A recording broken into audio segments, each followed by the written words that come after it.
Chapter 4. I followed Alison and Mariah into Larry Elroy's house, which had definitely been opened into prior to our arrival on the scene. The back door led into a nice renovated kitchen and open space dining room. "We should put on some gloves," Mariah muttered. "We don't want to leave our DNA here."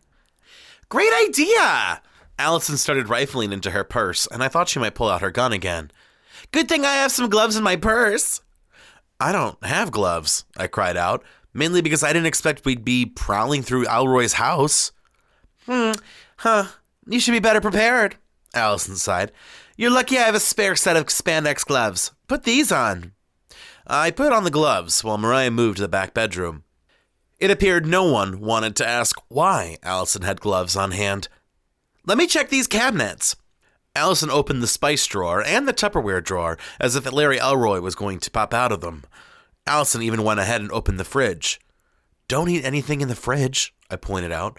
"We're here to look for evidence for where Larry Elroy is. We're not here to make a sandwich." "There's nothing in this fridge that you could use for a sandwich anyway." Alison paused. "Although you could make a pasta dish." Alison. The living room was minimal. You could tell that this house was owned by a couple with no kids because there were no toys or messes. Sleek furniture, sleek electronics, and a couple of magazines and coffee table books waiting to be perused. Mariah returned from the basement, and I told her I hadn't come across anything worthwhile. "Nothing in the basement either." Mariah looked at the bookshelf. "Ugh, cheap romance books. Maybe Larry's wife did deserve to be killed." We went upstairs and inspected the guest bedroom and bathroom, which were void of personality and clean, almost as if they were never used. The primary bedroom was a bit messy, with clothes in small piles across the carpeted room. We pushed through to the ensuite bathroom to look through vitamins, enhancement products, and Dove soap and shampoo. "Oh, Dove!" Alison cooed. "That's the good stuff." "I buy the cheap supermarket crap," I admitted. "Matty, you can't buy cheap soap," Alison exclaimed. "Your skin is so dry, crusty, dirty, and musty. You need some good soap. Maybe we could see if a nonprofit can donate some good soap to you." I doubt that nonprofit exists. I moved back into the bedroom and began to open the dresser drawers. I thought this whole illegal search was going to be for nothing. But finally, tucked away inside the bedside table was a small notebook. In the modern age, there weren't many good reasons to keep a notebook. I flipped through it and found a few notes which didn't seem to make sense. But then I turned onto a page with a singular address. I wrote the address in my notes app and shared the information with Alison and Mariah. "Pantene Road?" Mariah asked. "That's on the other side of town." "Do you think he's there?" I questioned. "Why would he write an address down on paper and not on his phone like a normal person?" Alison pouted. "He sounds more ancient than the pyramids." I focused on the positives. Well, let's be thankful that he enjoys writing down suspicious addresses. "So let's go check it out," Alison suggested. "The last time we listened to your suggestion, you shot the lock open," Mariah snapped. "Let's just go find out who lives there first before we go barging in. We could check the address of the office. Either way, we'd have to drive past the office to get to Pantene Road." We all hopped back into Alison's Mercedes and returned to headquarters. Thankfully, Mrs. Doriander did not approach the car with slices of her spice cake, which would have absorbed all the water from our body and killed us. Upon arriving at the office, it was a tad after 2 p.m. We ran the address through our database systems and got a name for the residence. Jeffrey Quinn's. That name sounds familiar," I muttered, flipping through Larry Elroy's folder to find that Jeffrey Quinn's was a friend of Larry's. Some more database digging gave fruit to another interesting fact. Jeffrey Quinn's has been convicted of drug possession. It was a few years ago, but still. So Larry Elroy was trying to hide, and he maybe went to his friend who was guilty of drug possession? Mariah surmised. You think Elroy went to Quinn's to grab tips on evading the law? That's my best guess. I doubt Elroy's hiding there, but maybe he talked with Quinn's about how to escape town, or maybe Quinn's is Elroy's drug dealer. Either way, he wrote the address down. That's stupid, Alison, our beacon of intelligence, sassed. So before we go over to Quinn's, can we stop for a late lunch? I need a salad, I dramatically confessed. I haven't had vegetables in a while, and I need some fiber. I feel you. Alison reached out by placing her hand on my hand, like I had lost a husband in combat duty. I'm on a diet right now myself. A nice salad sounds perfect. Get some ham, turkey, Swiss, cheddar, egg, bacon, chicken, ranch, croutons, crispy bacon, and the works. Going to have any lettuce on your salad? I asked. Or anything in the vegetable section? Mariah followed up with, Of course! Beautiful women like me need to have everything. It seemed that Alison had too much of everything. Fine, let's get some lunch, and then we can check out Quinn's house. I turned to finish my email, and we were soon out the door and rolling down the road in Alison's Mercedes, which was way too fancy for her pay grade. We soon parked in front of Salad World. Oh, what salad are you getting? Alison asked. I think I'll get the julienne salad. It has meat and cheese on it. I'm going to get my favorite, the barbecue chicken salad. It has barbecue chicken, fried onion, a spicy ranch dressing, and an assortment of vegetables. That doesn't sound healthy to me, Alison retorted, which caused me to roll my eyes. Oh, the soup is tomato basil, Mariah whispered. I have to get that, I announced. I have to get one of them baguettes, Alison purred. Oh, but I can't. It's all carbohydrates. I'll end my diet if I get it. As if bread has never stopped Alison from breaking a diet. I have to stay strong like the city of Rome, Alison growled. Didn't Rome fall? Mariah asked me. Badly. And I think multiple times. May I help you? The cashier asked. She didn't look happy. I guessed from the stains on her uniform that she had gotten hit during a condiment fight or had torn open some packaging too aggressively. Yes, I told her. I'll take the barbecue chicken salad with the tomato basil soup. The cashier muttered something incoherent. I'm sorry, I apologized. I couldn't hear you. Do you want bread or a drink? She asked loudly and slowly as if I was deaf. Sure, a small drink and a baguette. I smiled, but she didn't return the favor. That would be $12.27, she grumbled, and I handed her 20. She pulled out change and handed it to me roughly before slamming the drawer so violently I thought the whole machine would collapse into a pile of metal. I quietly moved to the side, avoiding eye contact. I'm going to have the Western salad with the tomato basil soup. I'll also have a small drink and a baguette. Mariah joined me to the side, and Alison walked up to the cashier. I'm going to do that julienne salad, Alison told her, with the soup. What kind of soup? The cashier asked. The basil one, Alison told her. The tomato basil or the chicken basil broth? I could see the forehead veins popping on the cashier's face. In Alison's defense, it was weird that two of their soups had a predominant amount of basil in them. The tomato basil soup, and also a small drink, Alison told her. Anything else? The cashier's tone reeked of not giving a damn. Well, Alison froze. I saw the gleam of hope in her eyes, and I let loose a mighty sigh, which sounded like a crypt being opened for the first time in 1,000 years. Alison cocked her head, paused for another second, and yelled, I'll do a basket of cheesy bread. Diet broken. Rome had fallen. This had to be the record for the fastest time in which Alison had ever broken her diet. Ma'am, the cashier's tone was quickly deteriorating to hostility. You do know that the basket of cheesy bread serves 4 to 6 people? I think you want the cheesy bread stick? No, I want the basket, Alison yapped, and the angsty cashier didn't argue. Your total is $20.52, the cashier announced with pursed lips. Why is it so expensive? Alison asked. The basket is $7. That's very rude, Alison snapped, throwing her credit card at the cashier. After we finished our lukewarm soup and crisp salads, Alison also polished off the bread basket, we drove to Jeffrey Quinn's place. Let's go in quietly, I suggested, but Alison had a different idea. She arrived at the door and began pounding against it. The knocking was so loud, I'm sure the whole block thought gunshots had gone off. Jeffrey Quinn's opened the door moments later wearing a raggedy t-shirt and shorts that were barely hanging onto his hips. He wore chains and beads, which, along with his greasy, pushed-back hair, made him appear half Italian mafia man and half wannabe SoundCloud rapper. Jeffrey Quinn's? I asked. Yes? Jeffrey looked at me and then turned to Mariah. Finally, he eyed Alison, who was cleaning her gun with a napkin. Upon seeing the gun, Jeffrey's face paled a bit. Do you happen to know a person named Larry Elroy? I asked. No, I don't, Jeffrey quickly stated. I have to go. Alison stepped forward and wedged her foot into the doorway. Jeffrey's light panic became more visible upon seeing her leather-covered boot. "Let me tell you a story about my gun," Alison began, still wiping her gun in a threatening soft motion. Mariah and I looked at each other, both a bit stunned to speak.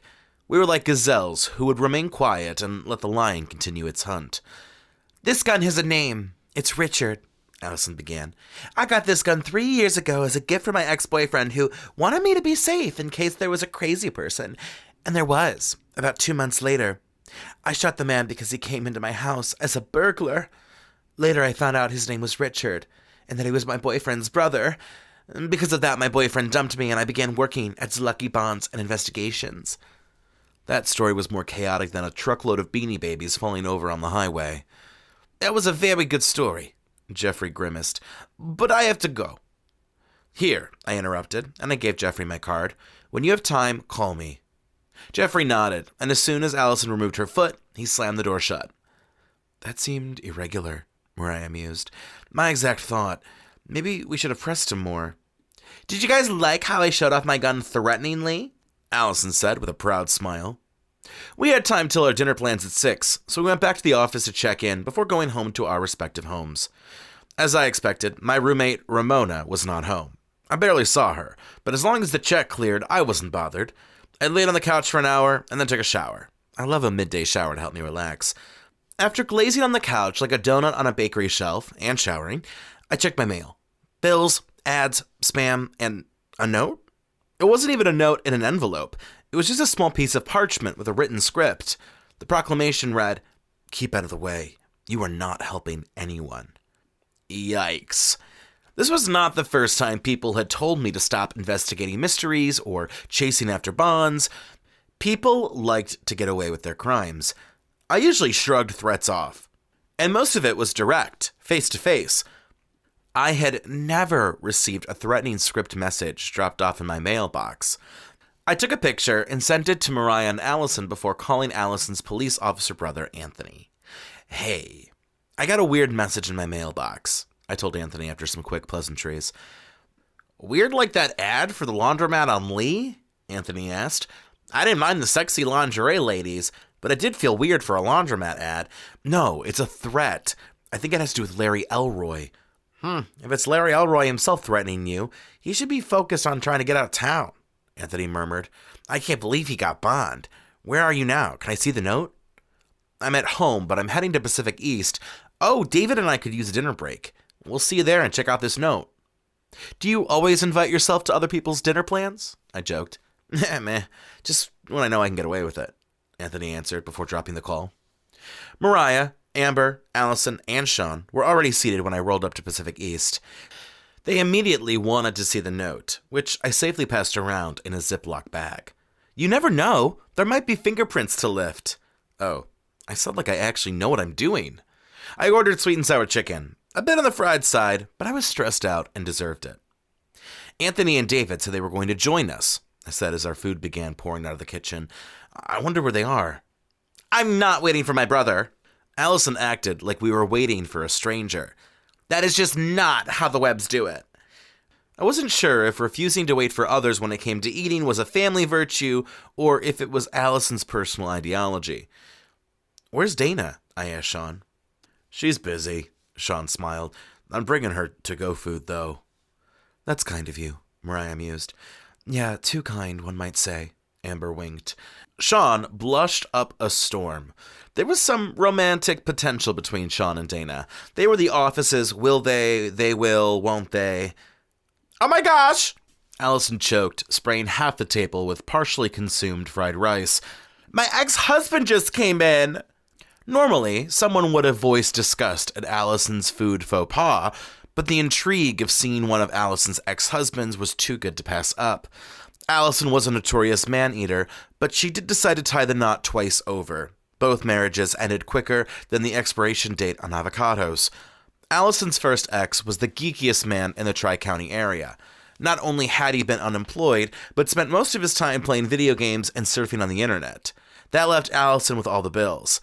Needless to say, he was out on his ass in less than 3 weeks. The second marriage had been a major improvement on paper. He was a handsome businessman, and Alison had loved him. Maybe more for his paycheck, if anything. But that love died when Alison came home weeks after their wedding day to find him screwing the next-door neighbor. "Which one?" I inquired. "Gamer or Screwer?" Such creative names, huh? "It's Screwer, all right," Alison snapped. "Look at him, getting his damn rice and egg rolls, looking like a cheap hooker. He better not notice us or come over here for some bullshit how are you doing conversation. He better not even notice me. I honestly am not looking my best right now." My eyes looked over her neon cheetah print 80s spandex shirt and her red leather pants, and I shrugged. "Really? You look as good as you usually do." "Hey!" Sean yelled across the restaurant. The whole room turned towards our table. Screwer turned among them, leaving Alison horrified and with a spoonful of rice frozen in the air. I had never seen Alison freeze when there was food in mid-transport. Sean pointed to Alison. "It's your ex-wife!" Had I been Screwer, I would have left Pacific East with my sashimi as fast as my thick thighs could handle me. Screwer blossomed a smile on his face and brought his takeout over to our table. "Hey!" Screwer exclaimed. "Alison, what are you doing here?" I rolled my eyes at that one. We were at a restaurant. There was only one thing we could be doing. Did he think we came to get our tires rotated?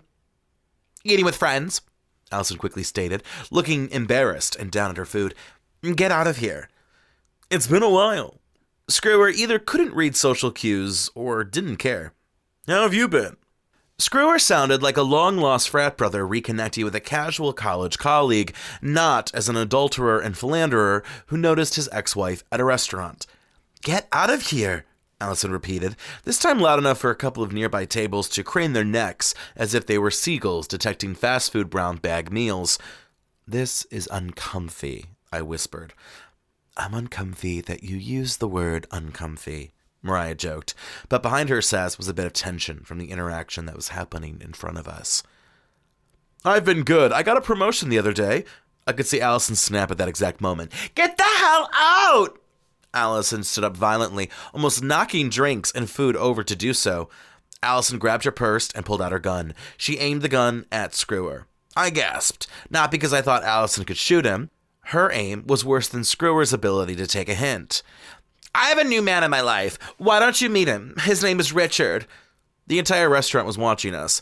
The staff had paused in serving meals and cleaning dishes. Even the soft, fancy restaurant music, with bells and chimes, seemed to cut off. Screwer laughed, flicking his tongue in a sexual manner that I did not appreciate. "I bet he's not as good of a man like me." This whole conversation was unhinged. I felt like I was on an MTV reality show. "Richard provides better protection than a boy like you. He's a provider and way friendlier than you. He knows loyalty. Also, he's a better lover." I felt my stomach give way for a minute. "I don't want to know." Mariah's face shook as if she was having a seizure. I'm just hoping she said it to make Screwer jealous. All I could picture was Alison pleasuring herself with her gun, which made my stomach pitch again. "Richard and I suggest you get on your way," Alison remarked coldly. "Or Richard might make things ugly, and I don't need any blood on my shirt." Screwer hightailed to the door at that last comment. I wasn't sure if it was because he was scared of Alison, frightened of the gun, or worried his food was getting cold. The table erupted in slight awkward laughter, and the restaurant returned to its normal pace. The twinkling, relaxing music filled the background. However, Alison wasn't done. She turned the gun towards Sean, who froze. "Hey, loudmouth," Alison snarled. "Eat your damn rice." Sean lifted the plate to his mouth and began shoveling the food en masse down his gullet. Alison watched in a way that made it seem like she was getting off the situation. Anthony and David finally entered the restaurant in their police blues. Both looked perturbed. The other tables and staff looked impressed, as if the Cleveland Police Department had responded to the situation quickly. "I have the note," I said, holding up the plastic bag. "He saved it from being consummated," Alison explained, placing Richard back in her bag. "Contaminated," Mariah corrected, before muttering something into her miso soup. "We have some disturbing news." Anthony sat down at our table and looked at the nearest appetizer platter. "Is that egg roll unclaimed?" "You're right, this is disturbing," Alison muttered. "Of course I want my egg roll." We found another note." David spoke up. He was a nice, quiet hunk of a guy, the kind that would make even the most hard-edged person subservient. "Another note? Like the one Matty got?" Mariah questioned. Mariah and I both put our forks down and leaned in. Yeah, sounds like. Anthony pulled out his phone and showed us a note that looked very similar to the one I found. There's only one, big difference. This second note was found lying next to the body of Jeffrey Quinns.